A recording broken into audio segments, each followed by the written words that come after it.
गपोड़ी बहू। उमा जी की बहू पिंकी को गप्पे मारने की बहुत आदत थी। वो जब भी किसी के बारे में बातें करती तो बड़े बड़े गप्पे फेंका करती। आसपास के सब लोगों को पता था कि पिंकी बहुत बड़ी गपोड़ी बाज है। लोग उसकी बात पर विश्वास नहीं किया करते थे, लेकिन हाँ, उसकी बातें सुन सुनकर हंसते बहुत थे। अरे बहू, पड़ोस वाली शर्मा जी है ना, उनकी बेटी का जन्मदिन है, तुम भी चली जाना। ठीक है मम्मी जी, ये तो बता दो गिफ्ट में लेकर क्या जाना है। अरे लेकर क्या जाना है, 250 का लिफाफा दे देना, बस काफी है। अरे मम्मी जी, अच्छा लगेगा क्या? पड़ोसी हैं हमारे, हमें कुछ बड़ा लेकर जाना चाहिए। अरे बहू, इतना काफी है। जानती हैं आप, मेरे मायके में जब पड़ोस में किसी की बर्थडे होती थी ना, तो मम्मी कुछ ना कुछ गोल्ड का ही देकर भेजती थी। पड़ोसी के बर्थडे में सोना? कैसी बातें करती हो। और नहीं तो क्या, आपकी तरह थोड़ी ना लिफाफा पकड़ा दिया। पिंकी शर्मा जी की बेटी के जन्मदिन में चली जाती है। अरे आज तो बड़ी सुंदर लग रही हो साड़ी में। जी मैं तो लहंगा पहनकर आने वाली थी, मम्मी जी नहीं मानी। अरे बेटा, बर्थडे पार्टी में तो साड़ी चल जाती है, मेरा मतलब कोई शादी थोड़ी ना है। कैसी बात कर रही हैं आप आंटी जी?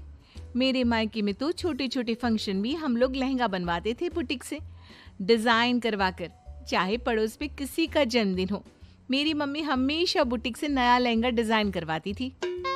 मैंने तो ऐसा कहीं नहीं देखा, ये तो तुमने आज बड़े कमाल की बात बताई। अरे जाने दीजिए, कोई बात नहीं। और बताइए, आपकी बेटी नजर नहीं आ रही? अरे भाभी, मैं यहाँ हूँ, ये देखिए मेरा ड्रेस कैसा लग रहा है। ठीक ही है, मतलब बर्थडे के हिसाब से थोड़ा हल्का है ना। अरे भाभी, इतना सुंदर गाउन पहना है मैंने। मैं ना शादी से पहले अपने बर्थडे पर हमेशा जरी वाला लहंगा पहना करती थी, यही मैं तुम्हारी मम्मी को भी बता रही थी। इसके बाद केक काटने का प्रोग्राम शुरू होता है। सब लोग इकट्ठे हो जाते हैं। शर्मा जी की बेटी का केक देखकर पिंकी से रहा नहीं जाता। उसके अंदर का गपोड़ी बाज बाहर निकल कर आ जाता है। अरे इतना छोटा सा केक! अरे बेटा, मेहमानों के हिसाब से ही है, जितने लोग इतना बड़ा केक। आंटी जी, कम से कम 4 या 5 मंजिल वाला केक तो बनाना चाहिए था। आपकी बेटी का बर्थडे रोज रोज थोड़ी ना आता है। मेरे बर्थडे पर हमेशा पापा 4 केक बनवाते थे, सारे केक 4-4 मंजिल के होते थे। वहां पर सारे लोग उमा जी के मोहल्ले के ही थे और वो पिंकी के गप्पे मारने की आदत से अच्छी तरह वाकिफ थे, इसलिए सब लोग उसकी बात सुनकर हंसने लगे, लेकिन किसी ने पिंकी से कुछ नहीं कहा। एक दिन सुबह सुबह पिंकी ने अपनी सास से कहा, मम्मी जी, मेरे मम्मी पापा मुझसे मिलने के लिए यहाँ आ रहे हैं। अरे वाह, ये तो बहुत अच्छी बात है। उनके आने की तैयारी करो, अच्छा अच्छा खाना बनाओ। वैसे कब तक आएंगे? मम्मी जी फ्लाइट से आ रहे हैं, कल शाम को 4 बजे की फ्लाइट है। फ्लाइट? लेकिन बेटा, तेरा मायका तो यहाँ से 2 घंटे की दूरी पर है। तेरे मम्मी पापा फ्लाइट से कब से आने लगे? अरे मम्मी जी, आपको पता नहीं है, मेरे मम्मी पापा ना आधे घंटे की दूरी के लिए भी फ्लाइट का टिकट बुक करवाती है। अरे गप्पे थोड़े कम मारा करो बहू, कोई फ्लाइट से तब आएगा ना जब यहाँ पर एयरपोर्ट होगा। तुम्हारी मम्मी क्या उड़कर आएगी घर में? अरे हाँ मम्मी जी, मैं तो भूल ही गई थी। वो क्या ना, मेरे मम्मी पापा हमेशा फ्लाइट से ही ट्रैवल करते हैं, तो मेरे दिमाग से ही निकल गया था।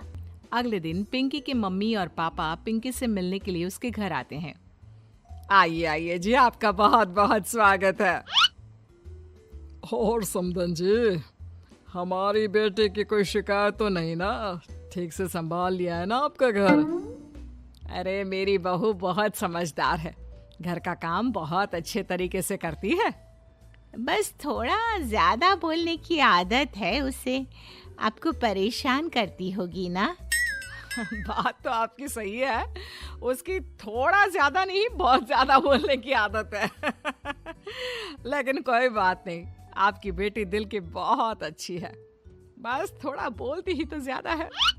पिंकी बेटा, इधर आओ, देखो तुम्हारे मम्मी पापा आए हैं, तुमने इनके लिए खाना तो बना लिया ना? वो क्या है ना मम्मी जी, आपसे एक बात कहनी थी। हाँ हाँ बोलो बहू, क्या बात है, डरने की कोई जरूरत नहीं। वो मम्मी जी, मैंने सोचा मम्मी पापा आए हैं तो खाना बाहर से मंगवा लेती हूँ। अरे कोई बात नहीं बेटा, वैसे भी तुम किचन में काम करने लग जाती तो अपने मम्मी पापा से बात कब करती। बहुत अच्छा किया। अब तुम अपने मम्मी पापा के साथ बैठकर आराम से बात करो, मैं अंदर जाती हूँ। शाम का वक्त, जैसे ही दरवाजे की घंटी बजी, 3-4 लोग हाथों में खाने के बहुत सारे पैकेट लेकर उमा जी के घर पहुंच गए। अरे भाई कौन है आप लोग, लगता है गलत पते पर आ गए। नहीं नहीं माँ जी, हम तो खाने का ऑर्डर डिलीवर करने आए हैं, यहीं से बुकिंग मिली थी। अरे नहीं नहीं, आपको कोई गलत फहमी हुई है, हमारे यहाँ तो 2 ही मेहमान आए हैं।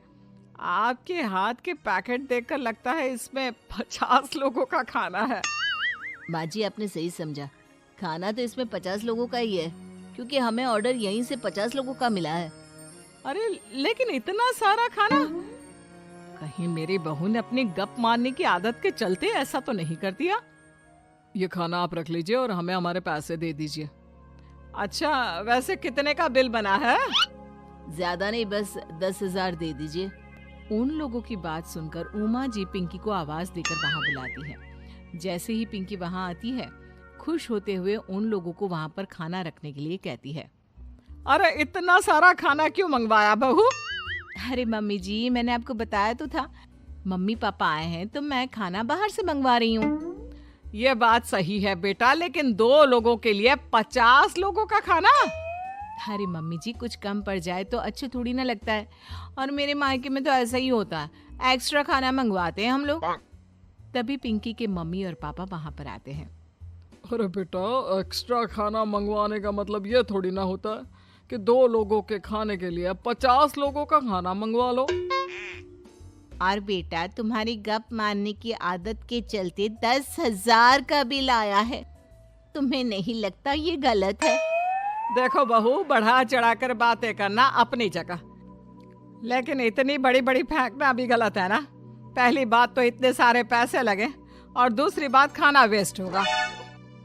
आप लोग ठीक कहते हैं, मैं आज के बाद अपनी इस आदत को कंट्रोल करने की कोशिश करूंगी और अब से गप थोड़ी कम मारा करूंगी।